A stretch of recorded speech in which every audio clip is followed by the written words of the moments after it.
ادخل في المود على طول يا باشا. انا بهدلت نفسي.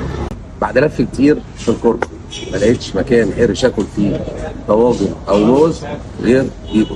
بيبو بتاع شبرا، بيبو بتاع شبرا فاتح في الكوربة من 4 سنين. ومحدش يعرف ان هو فاتح في الكوربة، او معظم الناس ما تعرفش ان هو فاتح في الكوربة. فانا قلت نجرب الطاجن الموزة عنده لان هو بتاع طواجن.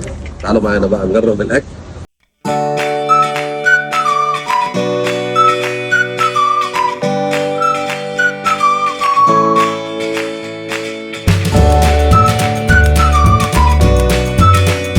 ندخل مع بعض على الطاجن الموزة. احنا قلنا قبل كده في فيديوهات قبل كده سر من اسرار الطواجن بيبقى الطاجن ذات نفسه. الطاجن لو جايبه من الصعيد او من الفلاحين او معمول بالطمي مش عارف اسمه ايه، بس غير اللي هو اللي بيبقى معمول في البلد هنا او في المحافظات، اللي بيبقى جاي من الريف وهو عامه بيعتمد على الطواجن بتاعت الارياف. الطاجن شايفين شكله عامل ازاي؟ الموزه كبيره. اخ اخ اخ اخ اخ اخ. اسف على بشاعه المنظر.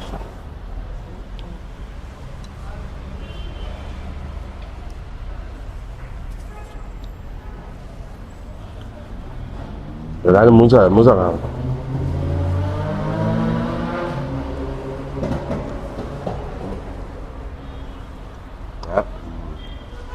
طاجن البطاطس. تحكيه بطاطس، الطاجن بطاطس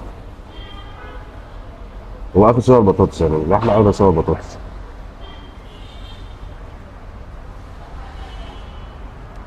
دي فتة.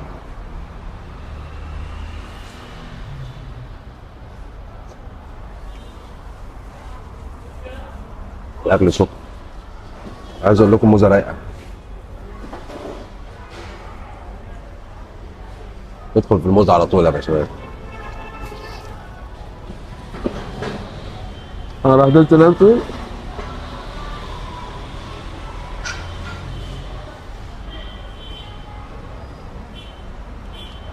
انا اسف بس انا ما هعرف حاجه من كده.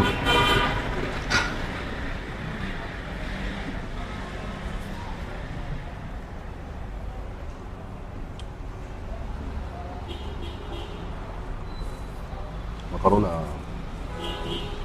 عليها سنه.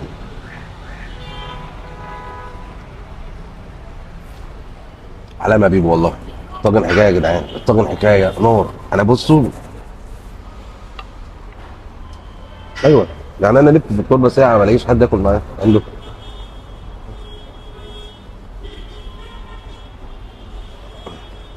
كده كرش انا ارتاح وانتوا هترتاحوا وكلنا نرتاح من الاكل.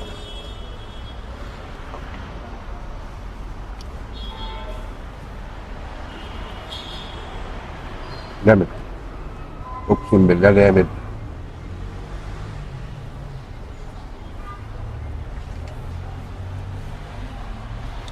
حلاوه بيبو ببساطته يعني.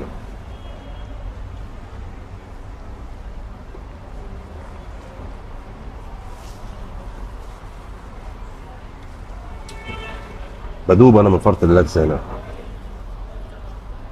دي الحتت اللي ايه، البهاريز ما تترميش، الكلام ده ما بيترميش. تدخل في المصمص مصمص كده.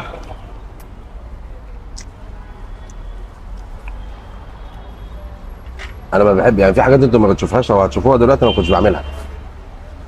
انا باكل براحتي، ببساطه.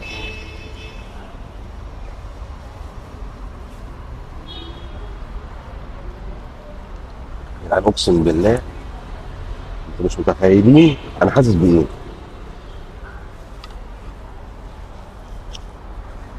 وقالوا لنا الكريبات، كريبات ايه يا عم؟ هو ده الاكل اللي يروق على حاجه؟ كريبايه ولا برجرايه ب 200 جنيه؟ ده ب 420 جنيه طاجن ومروق عليا. بص دي حته الصلاه على النبي داخله في كيلو الا ربع، الموزه كيلو الا ربع، ده نص كيلو. والطاجن مش عارف ايه وشويه روقان يابا. تنسوش اللايك والشير وتابعوني. اللايك والشير هيفرق عشان الطواجن دي في قلبك. تعالى يا عبد الرحمن، تعالى تعالى يلا. اقفل يا عبد الرحمن عشان اعرف اكمل.